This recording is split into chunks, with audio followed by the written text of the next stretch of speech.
Have you ever wanted to quit? I've quit. I've quit.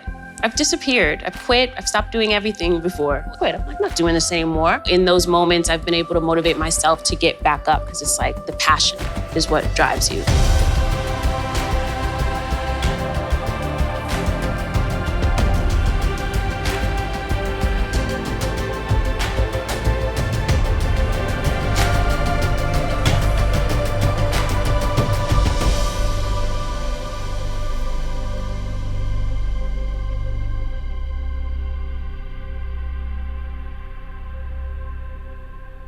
Hello. Hi. How are you? I'm good. Thank you for having me today. Thank you for being here. Of course. You are all the things. You are a mother, a boss lady, entrepreneur, an actress.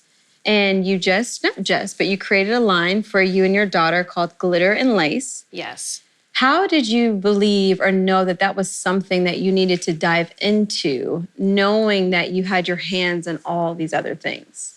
Well, I feel like me becoming a mother became my biggest role in life. You know, I feel like God blessed me with that role, and I have the opportunity, the honor of raising a little human. And I pay attention to everything about her. And she is artistically blessed, and she's been into fashion since she's been like, I don't know, born. At 2 years old, I remember dressing her, getting her ready for preschool, and she said, "No, I don't want to wear that. It's not chic." 2.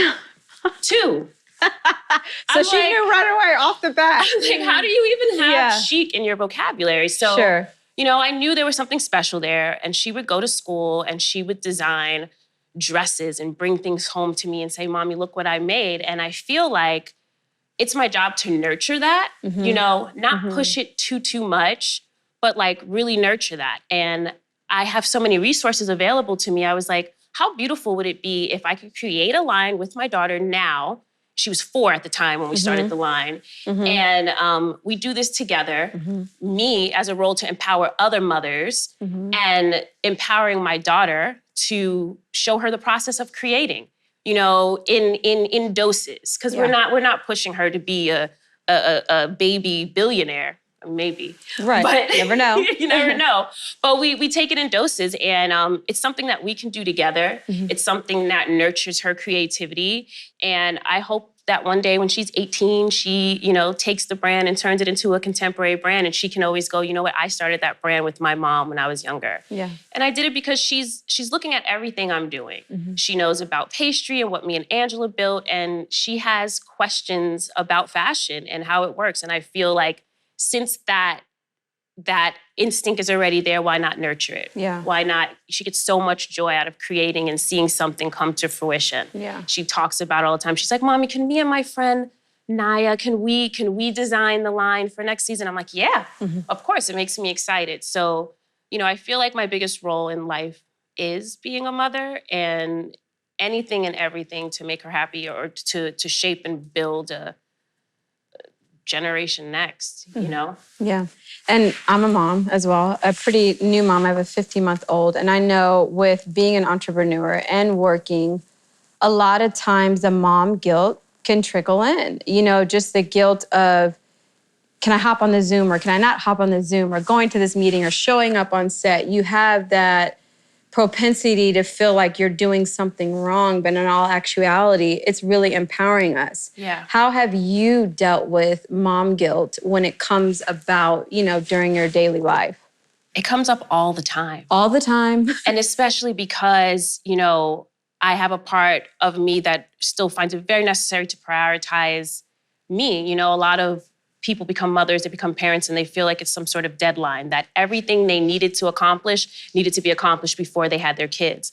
And that's just not true. Like, I feel like I was inspired in a whole new way by becoming a mother. It's a whole new chapter, you know, evolution of myself. And I could put that into my work. So it wasn't a deadline, wasn't, you know, the end of you know, my dreams and goals. It was just a new chapter into that. I get to see life from a different perspective being a mother than I did, you know, before then. So I get to incorporate all that into my passions. How do you find that order in your life where things that you're looking for that flow, or is it just an everyday thing that is something new? It's an everyday balancing act. And you have to find what works for you. Everyone has to find the balancing act that works for them. And yeah, you were talking about the mom guilt, because that does seep in when I'm going after my goals, my dreams. I'm like, oh, should I be home? Like, I'm not gonna be able to make dinner. I have to order in. You gotta give yourself some grace, man. We can't do it all, but what we have to do is make ourselves happy so that we can be whole at home and be able to give back to our kids the way they need to be nurtured and into our families and things. So you do need to take that time for yourself. It just won't always feel great, but you gotta fight it. I think that's just our instincts as women, you know, needing to feel like we always need to be there. I even had a really hard time hiring help at first because I was like, I don't wanna feel like, and I don't want other people to judge. That's another thing. Like, oh, she's a nanny. Like, you know, like what's that connotation that comes with that? But you cannot worry about what other people are thinking. And that's the main thing. And just go with what feels good. As long as everyone in your house is happy, you're happy. That's important. So many times moms put themselves on the back burners. You have to be happy in order to have a full home. So go after those goals, go after those dreams so you don't, you know, get older and go, wow, I should have. That's good. We spoke earlier about just the struggles with, you know, becoming a mom and the struggles just in life in general. What do you believe you personally gained from your motherhood that you didn't even know that you needed to gain? Patience and grace, giving myself grace, not needing to feel perfect. For a long time before having Ava, I always felt like everything needed to be perfect. I needed to present it in a certain way. And if I didn't present it in a certain way, I wouldn't show up at all. That is not living. And after I had my child, I realized it's okay to fall and make mistakes. You know, like you have to be gentle with yourself. Like you're gentle raising a child because they don't know. You have to sometimes give yourself that same grace that you even give your child. Like feed your inner child, because we need that love sometimes from ourselves. So I gained a whole different perspective on life, a whole different perspective on how to treat myself, how to truly love myself. When there's a little human watching you all the time and sometimes you're plastering on a smile that's not really there, you gotta go deep in to figure out how to really get it to be present. And how do you get it present? Oh, a number of things. It's a daily thing, but it's meditations. It's giving myself me time whenever I need it. If, you know, things are going a little haywire and off track, sometimes you need to stop and pause and sit in stillness, you know, to figure out how to move forward. Because it's not always about the moving. Sometimes we get so caught up in the moving and we gotta do this, we gotta accomplish this. Sometimes you need to be still and go with the flow. You have to. My dad used to tell me this when I was younger, but I was like, no, I got things to do. I want to be a big actress. I want to do this. But if you don't go with the flow, you're going to be fighting against it, you know? So you just got to give yourself grace, find the self-care moments that can work for you to tap into yourself. As we know, your father is Rev Run from the legendary group Run DMC.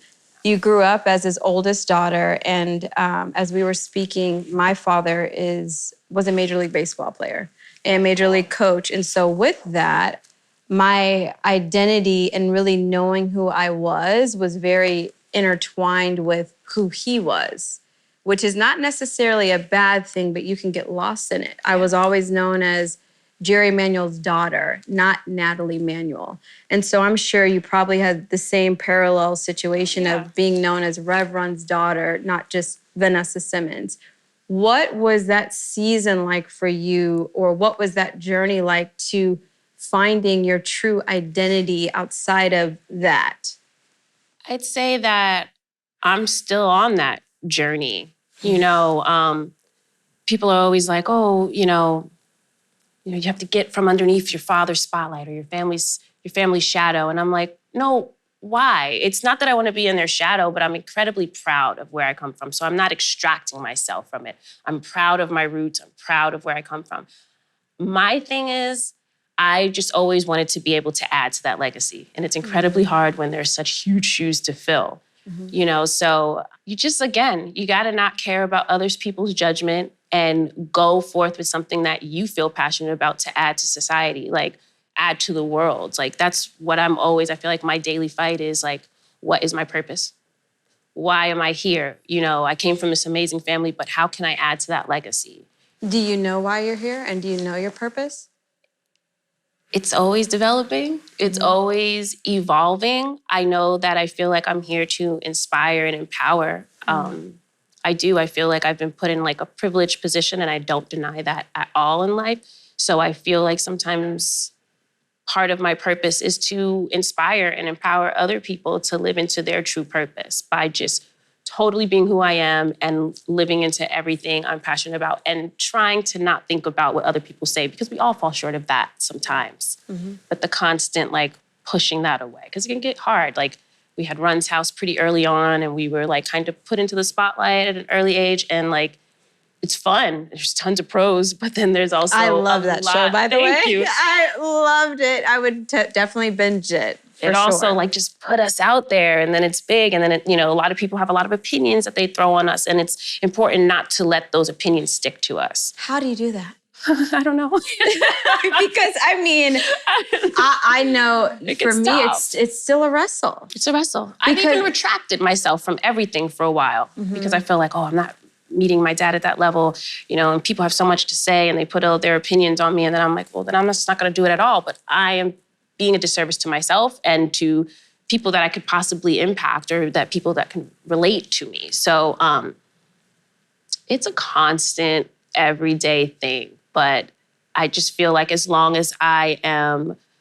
putting my best foot forward every single day and, working on stuff I'm passionate about, stuff that I feel like could be positive to the community, then, I'm living in my purpose and I'll continue to do it every day and it'll probably change. Take me to a moment where you believed and felt like you just weren't gonna make it. You weren't gonna make it, and for some way, somehow, you got out of that cloud. If it was a mental breakdown that you had, if it was motherhood stuff, if it was work. Well, we talked about earlier how I gave up, stopped doing stuff, stopped seeing friends. I became a recluse a few years after Run's House and Daddy's Girls. Suffered majorly from social anxiety. I still do. It's an everyday struggle. And it surprised me because I was never that girl. I was always fearless. Could go up and talk to whoever about whatever, like party, whatever. I could do whatever. And in my adulthood, I found that I was struggling with social anxiety. And those are times when you feel like you can't overcome that. Like, I cannot go to this event. Like, what am I going to say? What are they going to think?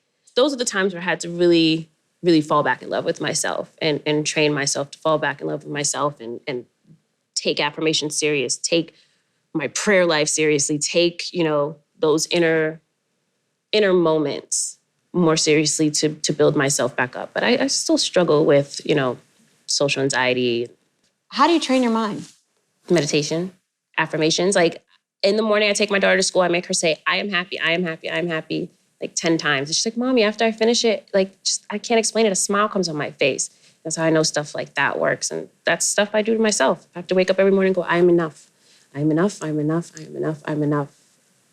So then you feel like enough. That's how you trick your mind. You say it, really believe it, and then just action, go forward.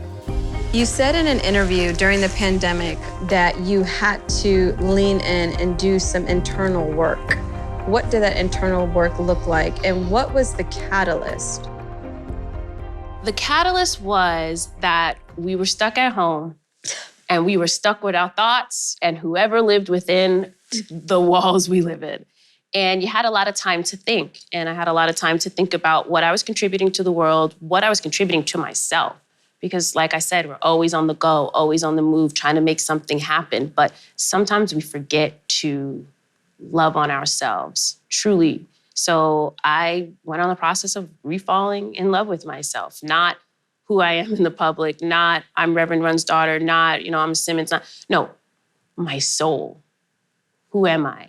And I'm still on that journey every single day. But I just leaned into me, like, what truly makes me happy? Well, I can still be all the great things for everyone else around me. How could I be the best me to me so that I could give, my best self to the work I do and to my family, etc. And what was that? What do you believe makes you happy? And who are you? Who am I? I am a very proud mother, of course, and I am a woman who wants to be great. I want to be the best. And when I say the best, I don't mean it in a competitive way because I'm inspired by all the great people that I get to meet in my industry and stuff. I mean competitive with myself. How could I be the best me in my world? I like to hold myself to great integrity, do what I say I'm going to do even when nobody's watching. Like, those are the things that count to, like, building character. Like, not how you're presented to the world, but how you really operate in a day-to-day life. And it just takes a lot of internal work. Journaling, it's helpful. Sometimes you journal things when you're just, like, doing what's it called, free thought writing. Yes, yeah. You just do a dump. You'd be surprised what comes Yeah. out. And then with that release can come growth. And so I love stuff like that. I love journaling, things that sound a little taboo, but, like, things like that work. Affirmations, just truly loving on yourself in every single way, not denying yourself anything. Anything you can imagine, you can go after. It may take some time, might take little steps. Like I said, I want to be great. I want to be the best. I know that that's not an overnight process. So giving myself the grace to get to there. I don't have to be what the next person, how they did it, or what age they were when they achieved it. Be committed to your story. Be inspired by the people around us. Like, I love cheering other people on. I get inspired by other people. Like, I see other women doing great things that I've come up with in the industry. And I'm like, I mean it when I comment on their Instagram, like, oh, that's fire. I'm proud of you, because they're inspiring me, like, make me feel like I can do it too. And sometimes I feel like people are too afraid to talk about that because they want to feel like, no, I'm a best. This person could never, they could never. No, like, let's be inspired by one another, and we would build such a stronger, better community. What do you think the root of that is, of just comparing ourselves to other women, not wanting to affirm other women because of maybe the things that we're wrestling with inside? I mean, we've all dealt with that. I've dealt with that, before, but it was like, wait a minute, hold up. This isn't really who I am. This is not what I want to be. And I had to get to the root. And some of it for me was straight up insecurity. It is. For you, what do you feel? Or for others, what do you believe that root is? I think social media came in and turned our world upside down. Social media came in hot. And I don't know if we were ready for it. I don't know. And it just moved so fast. And it left us all in a position of looking at what other people are doing when really we should be looking, celebrating, getting inspired, adding more into our life. Like, it should be a continuous, like, circle of life type situation. But it got out of control. Egos get involved. I don't know. Insecurities definitely take place. And we all fall to insecurities at times. So that's where that inner work comes in. The journaling, the affirmations, the meditations, the prayer nonstop. That's where all of that comes in, so that you can fight those feelings, because they will come up. You can literally ask God, like, please, I don't want to feel jealous. I want to be happy for people. I was just about to ask, when they come up, what is your dialogue to self, or what do you do in those moments? Affirm myself, but without taking away from the person that's doing great. And I'm like, wow, I wish I had that opportunity or whatever. But no, like, I'm happy for you. Now I'm going to get up tomorrow morning, 5 o'clock in the morning, work out, and, work hard to get to my next goal, Let them serve as the inspiration. But it can be hard. It's always easier said than done. But it's all about the inner work you do on yourself. Yeah. And with that, the pandemic, I believe a lot of us had to transition out of some things in order to transition into some things. We had to transition out of the old and to transition into the new. What do you believe you transitioned out of, and what are you transitioning into? I transitioned out of just being busy to be busy. Because in that moment in 2020, when we had a moment to just be still, it's like, okay, wow, what was I doing out there? Being stressed out. And, like, we can work smarter, not harder. And so we're balancing that work-play life too. Like, you know, like it's just as important to secure the bag as it is to, you know, go on a girls' weekend, have your friends, you know, making time, adequate time for each facet in your life to live a full life. It's not just about making money and working. That is called burnout. So, Yeah, that's good. And speaking of burnout, it's the culture does a great job of telling us we have to do this, we have to do that in order to keep up with the Joneses, in order to just keep up with whatever the world is saying that we need. Do you believe that you've made it because the world knows your name, because of maybe what's in your account, what cars you drive? Do you believe you've arrived? I don't know. I don't, you know what? It's scary because I don't, you know, and I feel like it comes down to living in those like present moment to moment so you can appreciate it because like I said, like before 2020, I was living just constantly busy, constantly doing things. I gotta make it. But you ask me that question and I say, no, you know, there's so much more I have to do before I feel like I arrived. But I think you have to make it the moment that you arrive so that you can fully live into yourself. Otherwise, you're just always gonna be working towards it. And you're gonna have the same sick cycle. What do they say? Insanity is doing the same thing over and over, expecting different results. Maybe you just have to say, I arrived. Maybe that's something I have to do. I've arrived. You know, like I've done a lot of great things in life that I'm really proud of. And sometimes I'm always looking to the next that I forget to appreciate those moments. What is arriving, you know? What is arriving? It's up to you. It's up to the individual. What is it? What is success? What is it? What is we made it? What is, you know, to me, it's just, it's funny because you pray and ask for these things and then you get it and you're there. And it's like, wait, is the happiness, is the joy there? Is the peace there? Are those things, that's to me arriving. That's success. That's success. Happy. People will be surprised how many people are walking around not happy, just existing. Happiness. Being able to just wake up and be grateful, happy, that's absolutely success. Yeah. That's the feeling I want to work on having every day. Yeah, totally. What's next?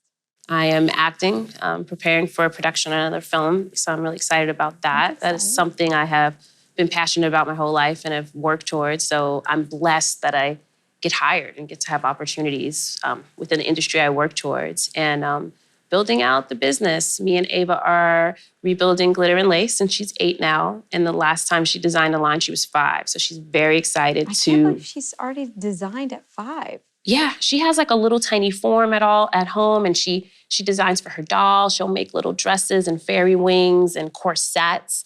And she's like, "Mommy, can you fix the bodice?" I'm like, "Who is teaching you this lingo?" Like it. she It's in her is blood. She is serious about it, but I love it. And she's the best partner I could ask for to be able to build with my daughter and show her the ropes, and then hopefully one day watch her like run a company. That would be success. That would be happiness. Congratulations on booking your role. Thank you. What is your process like as you're preparing for that role? I like to do a lot of like journal work for my characters now. It's a new process I've taken on, and just like really go in deep dive and create meaningful characters. I think that we're given such a gift as actors to be able to tell a story that I always want to make it authentic. And so I do have some new tricks up my sleeves with my work, and I'm looking forward to everyone seeing some of my new projects.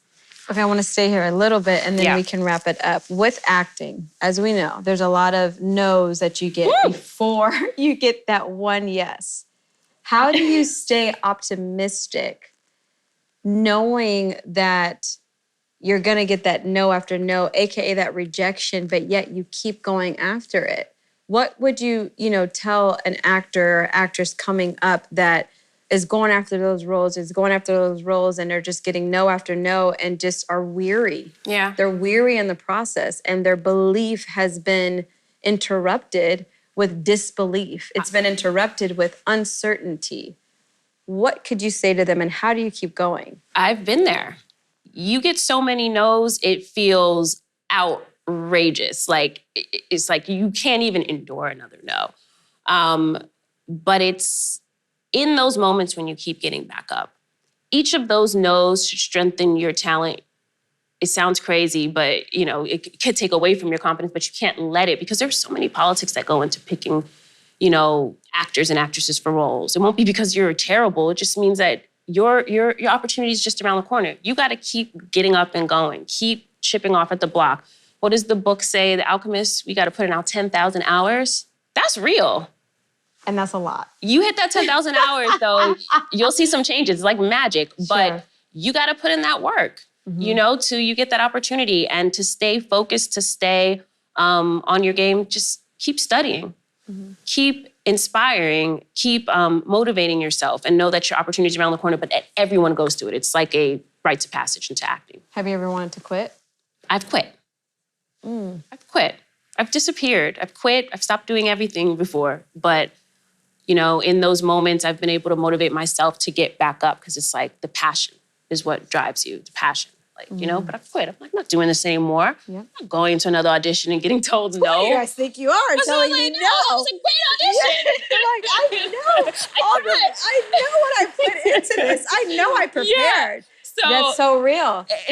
I love that you quit and you picked back up. Quit. Yeah. There are times people couldn't find me. That's good, but that's real. Yeah. So here at Buttah, we like to discuss, of course, all of the beauty products, for the exterior, the external, and what do you do internally to work on your beauty internally?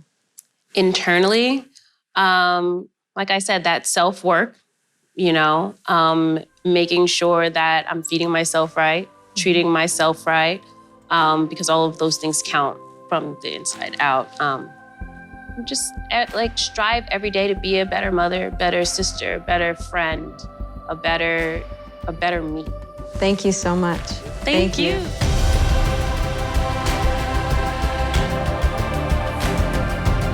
I've been broke.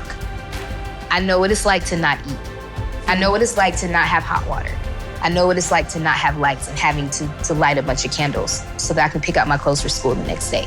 If I never had that struggle when I was younger, when I finally started to walk in the blessings that God was giving me, I never want to go back. Come on.